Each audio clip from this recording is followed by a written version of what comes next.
여러분 안녕하십니까? 다시 찾아주셔서 감사합니다. 지난 시간 제가 3회에 거쳐 북한의 정치 제도를 어떻게 설계하면 좋을까에 대한 의견을 말씀드렸습니다.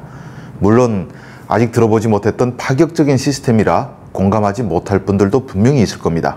그리고 제가 전문가가 아니니 어설픈 구석도 많을 것이라고 봅니다. 하지만 분명하게 말씀드리고 싶은 것은 북한이 붕괴되면 기득권이 사라진 무주공산의 땅에 21세기에 맞는 업그레이드형 민주주의 정치 제도라는 실험을 해볼 가치가 있다는 것이고, 또 전 세계에서 그런 실험에 가장 알맞은 곳이 북한이라는 점입니다. 그리고 북한이 잘 되면 한국은 물론 전 세계의 모델이 되겠죠. 제가 말씀드린 핵심 요지는 누구나 당연하게 한국형 정치 제도가 들어가야 된다고 당연하게 생각할 때, 그건 그렇지 않을 수도 있다, 더 낫게 만들 수도 있다는 생각만 가져도 제 영상은 충분히 목적을 달성했습니다. 오늘은 정치제도에 이어 행정제도에 대한 생각을 말씀드리겠습니다. 이것도 제가 전문가가 아니기 때문에 이렇게 만들면 어떻겠는가 하는 의견 제시 정도에 불과하다는 점을 참작해 주시고 들어주십시오. 당장 그렇게 만든다는 것도 아니고 그런 방향으로 가면 어떻겠는가 하는 의견이니 너무 정색해서 그게 말이 되냐 따지지 마십시오. 북한의 행정제도는 어떻게 만들 것인가? 사실 이건 정치제도, 제가 먼저 설명드린 영상에 이미 답이 있습니다. 전문가위원회가 곧 오늘날의 정부를 대신하는 행정체제라고 볼 수 있는 것입니다.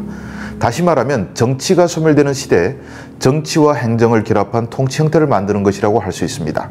행정 능력을 가진 전문가 집단이 전문 밥 먹고 정치만 하는 정치인들을 대신하는 것인데, 한마디로 말하면 행정이 곧 정치이고 정치가 곧 행정의 시스템을 만드는 것입니다. 행정 시스템인 전문가위원회가 정치인이라고 할 수 있는 원로단을 선출하면서 정치와 행정의 유기적인 결합은 가능해질 수 있습니다. 다만 여기서 잘 따져야 하는 것은 전문가위원회가 오늘날 부처급 결정을 내리는 행정기관이라면 전국의 결정사항을 집행하는 지역별 행정 시스템은 마련되어 있어야 한다는 점입니다.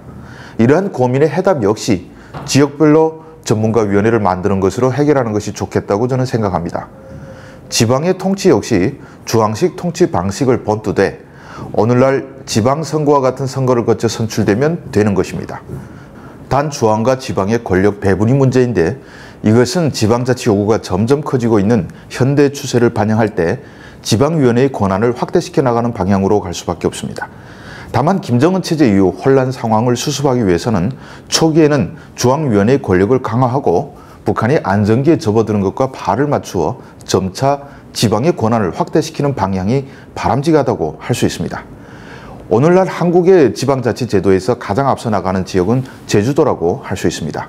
제주도는 현재 외교와 국방 등 국가 존립의 사무를 제외한 모든 사무를 관장하고 있으며, 자치경찰제와 교육자치제, 주민소환제, 인사청문회 등의 권한은 물론 각종 규제를 완화 폐지할 수 있는 자치입법권을 갖고 있습니다. 재정에 있어서도 국세, 지방세 수입의 전액을 제주도가 사용합니다. 나중에 북한의 지역을 적어도 이런 수준까지는 만들 필요가 있습니다. 북한의 지역 거버넌스 형태 역시 장기적으로 볼 때 철저한 지방자치제도 형태로 나가는 것이 가장 합당한 방식으로 생각합니다. 미국에는 각종 자치정부만 8만여 개가 존재한다고 합니다. 이러한 철저한 자치제도가 오늘날 미국을 잇게 한 기초가 됐다는 점은 부인할 수 없습니다.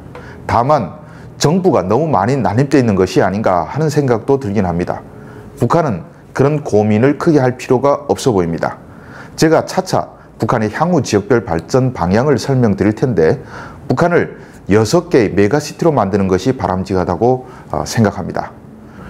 이런 개발 방향이 확정되는 경우 중앙전문가위원회 밑에 크게 6개의 지역별 전문가위원회들이 존재하면 되기 때문에 중앙위원회와 지방위원회와의 소통은 매우 쉬워질 수 있습니다. 딱 6개가 아니더라도 미국처럼 8만 개는커녕 그 100분의 1도 필요하지 않기 때문에 난립하는 지방자치정부 같은 걱정은 할 필요가 없을 것 같습니다. 세계적인 지방 거버넌스 형태를 따져볼 때 저는 직접 민주주의 선거제도가 실시되고 있는 스위스를 주목해 보게 됩니다. 스위스는 연방평의회라고 불리는 연방 내각의 5개의 주요 정당에서 7명의 장관을 추천하고 연방평의회에서 이들을 선출합니다. 이 때문에 의사결정 시 다수결 원칙에만 의존하지 않고 합의를 이끌어내는 상생의 정치 구현이 가능합니다. 물론 이런 방식이 제가 구상하는 미래 국가 통치 형태와 맞는 것은 아니지만 스위스가 실시하는 직접민주주의 선거제도는 향후 전문가위원회 선출에 있어 참고할 필요가 있습니다. 현재로선 직접민주주의는 국민 자치의 원리를 가장 충실히 실현한다는 점에서 미래 정치 형태의 대안으로 거론되고 있지만 대규모 집단에서는 실시가 곤란하다는 단점 때문에 인구 약 800만 명의 스위스에서만 실현되고 있는 정도입니다. 대규모 집단에서 실시가 어려운 측면은 비용과 효율성의 문제인데 북한의 경우 지방의 메가시티라고 해봐야 스위스보다는 인구가 적어서 얼마든지 직접 민주주의 선거 방식을 도입할 수 있다고 생각합니다. 지역 자치가 본격화될 경우에 생겨날 수 있는 가장 큰 문제는 북한의 지역별 경제력 편차를 어떻게 극복할까 하는 점일 것입니다. 각 지방의 전문가위원회는 이런 편차를 해소할 능력이 없습니다. 이 때문에 이런 편차 수정은 중앙전문가위원회의 몫이고 중앙전문가위원회의 의견에 따른 보다 정무적인 조정 역할은 원로단이 할 수 있습니다. 북한의 전문가위원회가 이끄는 정치 및 행정 복합 시스템을 만들 경우 교육, 환경, 국방, 언론 등 국가 거버넌스에 필요한 분야는 이 전문가위원회들이 정책을 결정하면 됩니다. 전문가 중심의 제도는 현행 한국의 고시 중심의 관료 선발 제도와도 차별이 됩니다. 우리 고시 제도는 문제가 많죠. 가장 큰 문제는 20대 죽기 살기로 행정고시에 매달려 통과하면 안정된 공무원의 일생이 보장된다는 것입니다. 반면 전문가 중심의 제도는 평생 대중에게 인정받기 위해서 공부를 해야 합니다. 나태한 사람은 주민의 결정에 따라 물러나게 됩니다. 이런 시스템에서는 공무원들이 권력의 눈치를 보지 않을 수 있고 결과에 책임지고 좋은 결과라면 존경까지 받게 됩니다. 국민은 존경받는 정치인을 찾는 것이 아니라 전문가위원회에 발탁할 존경받는 전문가를 찾게 될 것입니다. 하지만 이러한 전문가위원회는 제 머릿속에서만 상상하고 있는 구상입니다. 전문가위원회의 구성뿐만 아니라 저는 각 분야별 제도 개선 방향도 한번 따져보려고 합니다. 제가 모든 분야에 있어 전문가가 아니라는 점은 다시 강조할 필요조차 없을 정도로 여러 차례 밝혔습니다.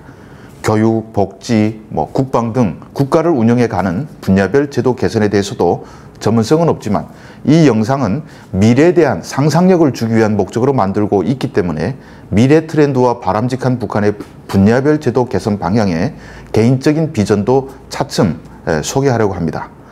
언젠지 모르겠지만 향후 북한의 김정은 체제가 끝나고 전문가위원회가 구성이 될 수만 있다면 훨씬 더 좋겠고, 아니더라도 새로운 북한 건설에 대한 논의가 시작되게 이 영상을 전문가들이 참고용으로 보게 된다면 저는 그것만으로 이 영상을 만든 보상은 충분하다고 생각합니다. 물론 통일이 멀면 멀수록 오늘날의 이 상상과는 더욱 간극이 벌어져 있을 것이라는 점은 부인할 수가 없지만, 그래도 이권 분립의 사상이 100년이 지나서 구현이 된 것처럼 저희 생각도 이 세상의 어느 한 공간에서 존재하고 떠돌면 좋겠다고 생각합니다. 시청해 주셔서 감사합니다.